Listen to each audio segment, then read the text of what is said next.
राज्यात सर्व ठिकाणी भाजप व शिवसेनेची युती झाली असताना सांगली महापालिकेसाठी शिवसेनेला अंडर एस्टिमेट केले। त्यामुळे येणाऱ्या निवडणुकीत शिवसेना सर्व जागांवर उमेदवार उभा करणार आहे। निवडणूक ताकदीनिशी लढवून भाजपला ताकद दाखवून देऊ असा इशारा पर्यटन मंत्री तथा संपर्क प्रमुख शंभूराज देसाई यांनी दिलाय। महापालिकेच्या निवडणुकीसाठी भाजपाने शिवसेनेला बरोबर घेण्याचा शब्द दिला होता, मात्र ऐनवेळी भाजपने युती होणार नसल्याचं स्पष्ट केलं। त्यामुळे शिवसेनेने महापालिकेच्या 78 जागांवर उमेदवार उभा करण्याची घोषणा केली होती। सोमवारी शिवसेनेचे नेते शंभूराज देसाई यांनी शिवसेनेच्या प्रमुख पदाधिकाऱ्यांची बैठक घेत निवडणुकीचे नियोजन केले। या बैठकीला सुहास बाबर, जिल्हा प्रमुख बजरंग पाटील, महानगर क्षेत्र प्रमुख मोहन वनखंडे, सुनीता मोरे आदी जण उपस्थित होते। या बैठकीत शंभूराज देसाई यांनी स्वबळावर निवडणूक लढवण्याची घोषणा केली आहे। शंभूराज देसाई म्हणाले, महापालिकेच्या निवडणुकीसाठी भाजपबरोबर युती करण्यासाठी पालकमंत्री पाटील यांच्याबरोबर चर्चेच्या फेऱ्या झाल्या। जागा वाटपात योग्य सन्मान मिळावा ही आमची मागणी होती। जागा वाटपात मागे पुढे सरकारची देखील तयारी होती, मात्र भाजपाने मान सन्मान ठेवला नाही। अखेरच्या क्षणी युती तुटली आहे। मंगळवारी अर्ज भरण्याचा अखेरचा दिवस आहे। शिवसेनेच्या कार्यकर्त्याला लढायला शिकवलंय, त्यामुळे आता थांबायचं नाही, स्वबळावर लढायचंय। पूर्ण ताकदीनिशी ही निवडणूक लढवायची आहे। मी देखील पूर्ण वेळ देणार आहे। भाजपने अंडर एस्टिमेट केलंय, त्यामुळे आता शिवसेनेची ताकद दाखवण्यासाठी पदाधिकाऱ्यांनी कामाला लागावं असं आवाहन त्यांनी केलंय। यावेळी शंभूराज देसाई यांच्या उपस्थितीत भाजप व महाविकास आघाडीतील अनेक पदाधिकाऱ्यांनी शिवसेनेत प्रवेश केलाय। महापालिका निवडणुकीसाठी भाजपकडून उमेदवारी यादीवर शिक्कामोर्तब झालं नसलं तरी अद्याप अधिकृत यादी जाहीर झालेली नाही। निश्चित झालेल्या उमेदवारांना निरोप देण्यात आलाय। विनिंग मेरिटचा निकष लावत काही माजी नगरसेवकांसह पक्षाच्या निष्ठावंतांचेही तिकीट कापण्यात आले। 9 माजी नगरसेवकांसह प्रबळ दावेदार असलेल्या उमेदवारांचा पत्ता कट करण्यात आलाय। भाजपने अद्याप अधिकृत उमेदवारांची यादी जाहीर केली नसली तरी जे उमेदवारी पक्षांकडून अंतिम होणार आहेत त्यांना फोन करून अर्ज भरण्यास निरोप देण्यात आलाय। त्यामुळे भाजपचे जवळपास सर्व ठिकाणचे उमेदवार निश्चित झाले असल्याचं स्पष्ट झाले। भाजपचे माजी नगरसेवक असलेले माजी उपमहापौर युवराज बावडेकर, माजी गटनेते विनायक सिंहासने, भारती दिगडे, अनारकली कुर्णे, कल्पना कोळेकर, राजेंद्र कुंभार, अप्सरा वायदंडे, सोनाली सगरे, सुनंदा राऊत यांचा उमेदवारी यादीत समावेश करण्यात आलेला नाही। याशिवाय उमेदवारीसाठी प्रबळ दावेदार मानले जात असलेल्या विश्वजित पाटील, अमोल गवळी, रौनक शहा, पूजा खांडेकर, सुजित काटे, नितीन शिंदे, आशा शिंदे, सुजित राऊत, दरिबा बंडकर यांचाही यादीमध्ये समावेश करण्यात आलेला नाही।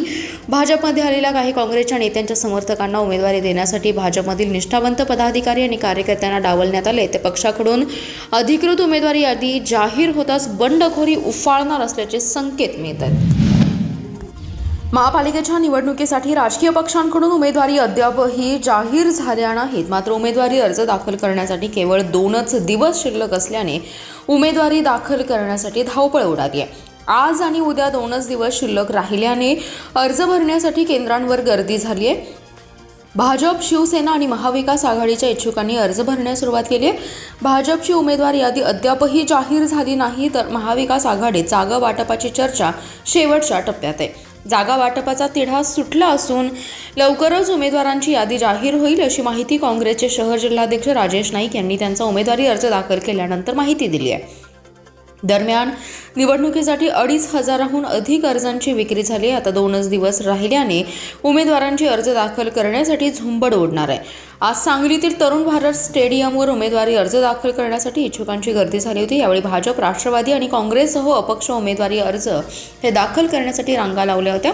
यावेळी कोणताही अनुचित प्रकार घडू नये यासाठी मोठा पोलीस बंदोबस्त तैनात केला होता। आज दिवसभरात उत्तम साखळकर, राजेश नाईक, अभिजित कोळी, हर्षवर्धन, प्रतीक पाटील, मैनुद्दीन बागवान, प्रकाश ढंग, सूर्यवंशी यांच्यासह अनेक अपक्षांनी आपला उमेदवारी अर्ज दाखल केला आहे।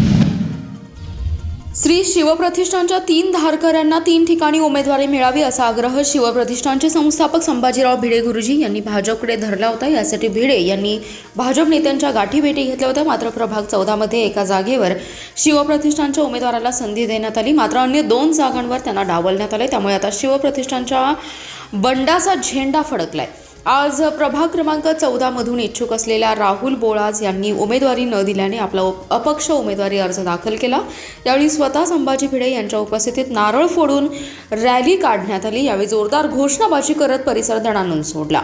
श्री शिवप्रतिष्ठान हिंदुस्थानचे संस्थापक संभाजी भिडे यांनी भाजपकडे धारकऱ्यांसाठी उमेदवारीची मागणी केली होती, मात्र त्यांना एकच जागा दिल्याने नाराजीचा सूर उमटलाय। हिंदुत्ववादी मुद्द्यावर लव जिहाद, गोरक्ष यांसह अनेक मुद्द्यांवर शिवप्रतिष्ठान हिंदुस्थानचे धारकरी काम करतात. मात्र सांगली महानगरपालिकेच्या निवडणुकीत या धारकऱ्यांच्या उमेदवारीचा विचार केला नाही. त्यामुळे आज श्री शिवप्रतिष्ठान हिंदुस्थानचे धारकरी राहुल बोळाज यांनी आपला अपक्ष उमेदवारी अर्ज दाखल केला. हिंदुत्वाच्या मुद्द्यावर धारकरी हे काम करत असताना भाजपने आमचा विचार केला नसल्याची भावना त्यांनी यावेळी बोलून दाखवली. भाजपचे उमेदवार दिले आहे ते कोणाच्याही परिचयाचे नसल्याचा आरोप त्यांनी यावेळी केला. त्यामुळे पक्षाने जरी विचार केला नाही तरी आम्ही अपक्ष म्हणून निवडणुकीच्या रिंगणात उतरत असल्याचं त्यांनी यावेळी सांगितलं. महापालिकेच्या निवडणुकीत भाजपला शह देण्यासाठी काँग्रेस, राष्ट्रवादी काँग्रेस, शरद पवार पक्ष, शिवसेना, ठाकरे महाविकास आघाडीबरोबर राष्ट्रवादी काँग्रेस, अजितदादा गटाने आघाडी करण्याचा निर्णय घेतलाय. महापालिका क्षेत्रातील 18 प्रभाग तिन्ही पक्षांनी वाटून घेतलेत. मात्र केवळ मिरजेतील प्रभाग क्रमांक 20 आणि सांगली येथील प्रभाग क्रमांक 15 मध्ये घोळ सुरू असल्याने मैत्रीपूर्ण लढतीचे संकेत मिळत आहेत.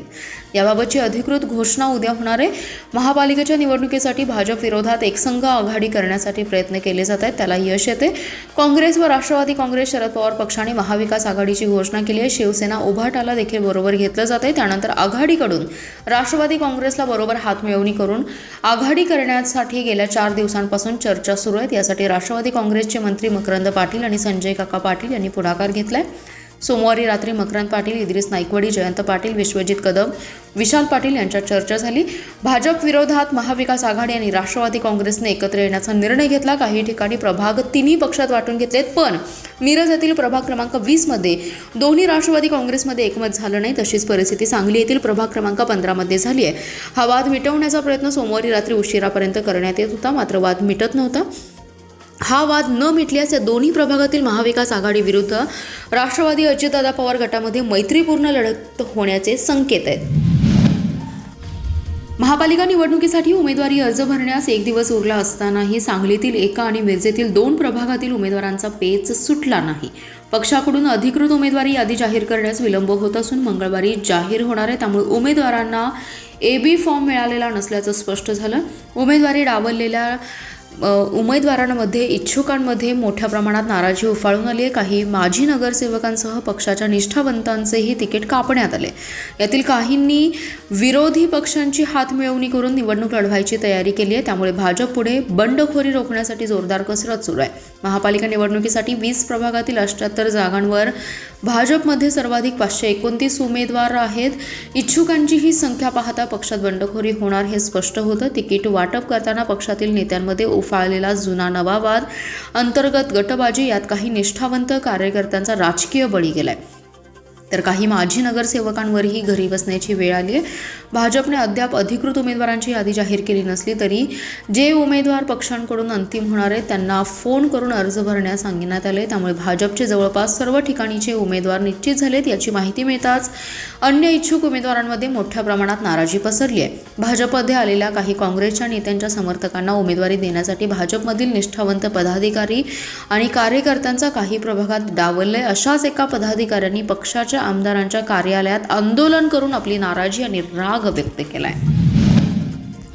संजयनगर परिसरात राहणाऱ्या शिक्षिका कुटुंबियांसह परदेशात गेल्याचं पाहून बंगला फोडून टीव्ही, सेटअप बॉक्स, सोन्या चांदीच्या दागिन्यांसह घरासमोर लावलेली मारुती कार चोरून घरफोडी करणाऱ्या अट्टल गुन्हेगाराच्या मुसक्या आव्हानात पोलिसांना यश आले. सदर घरफोडीची घटना ही गुरुवार 11 डिसेंबर ते शनिवार 27 डिसेंबर या कालावधीत उत्कर्ष नगर येथे घडली होती.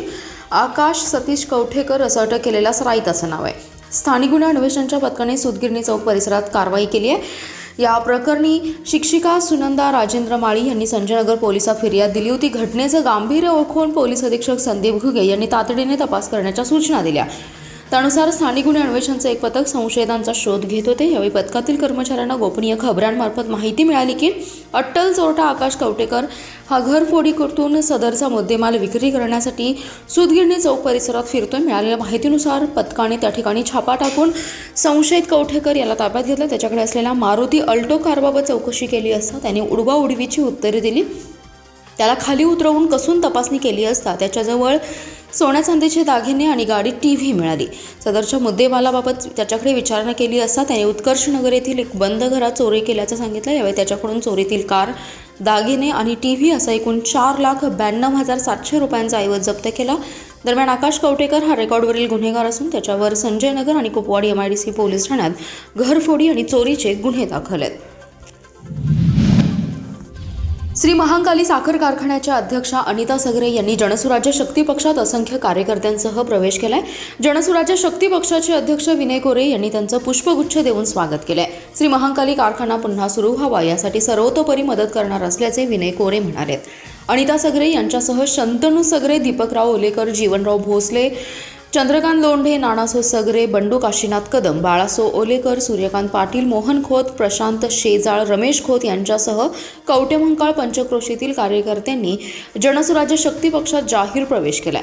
जनसुराज्य पक्षाचे संस्थापक अध्यक्ष विनय कोरे आणि प्रदेशाध्यक्ष समित दादा कदम यांच्या हस्ते पक्षप्रवेश सोहळा पार पडला. यावेळी ज्येष्ठ नेते डॉक्टर महादेव अण्णा कुरणे, आनंदा देवमाने, शहर जिल्हाध्यक्ष डॉक्टर पंकज मेहत्रे, शहर अध्यक्ष योगेश दरवंदर, अरविंद पाटील, सोनी नाना घोरपडे यांच्यासह पक्षाचे पदाधिकारी उपस्थित होते.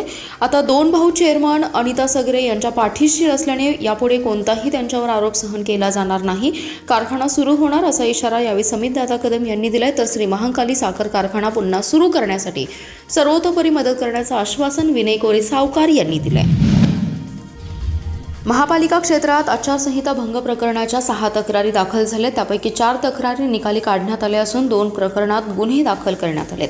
तर 20,000 रुपयांची मद्य जप्त केलेत. महापालिका निवडणुकीच्या पार्श्वभूमीवर आचारसंहिता लागू आहे. आचारसंहितेची काटेकोरपणे अंमलबजावणीसाठी प्रशासनाकडून प्रयत्न सुरू आहेत. आचारसंहितासाठी तरुण भारत स्टेडियमवर स्वतंत्र कक्ष देखील स्थापन करण्यात आले.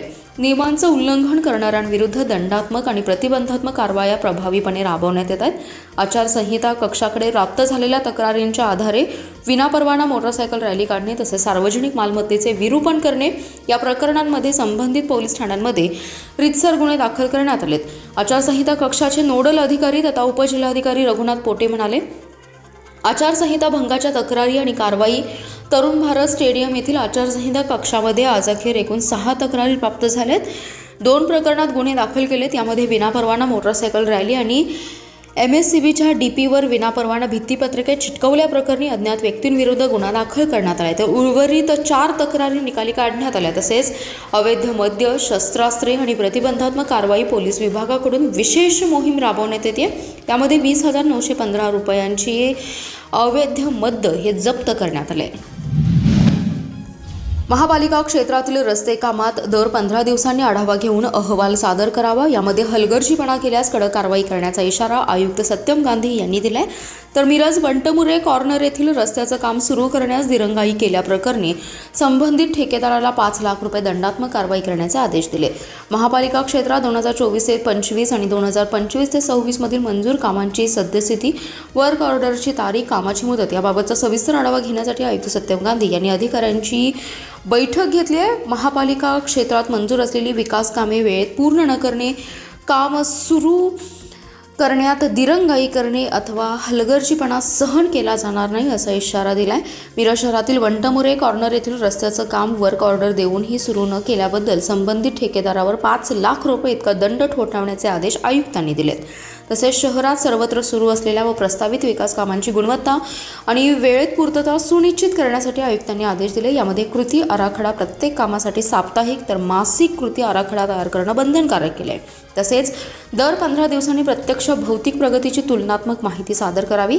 सर्व सुरू असलेल्या आणि नव्याने सुरू झालेल्या कामांचे जिओ टॅग फोटो सादर करणं आवश्यक आहे. हयगय केल्यास अधिकाऱ्यांवरही कारवाईचे संकेत आयुक्त सत्यम गांधी यांनी दिलेत.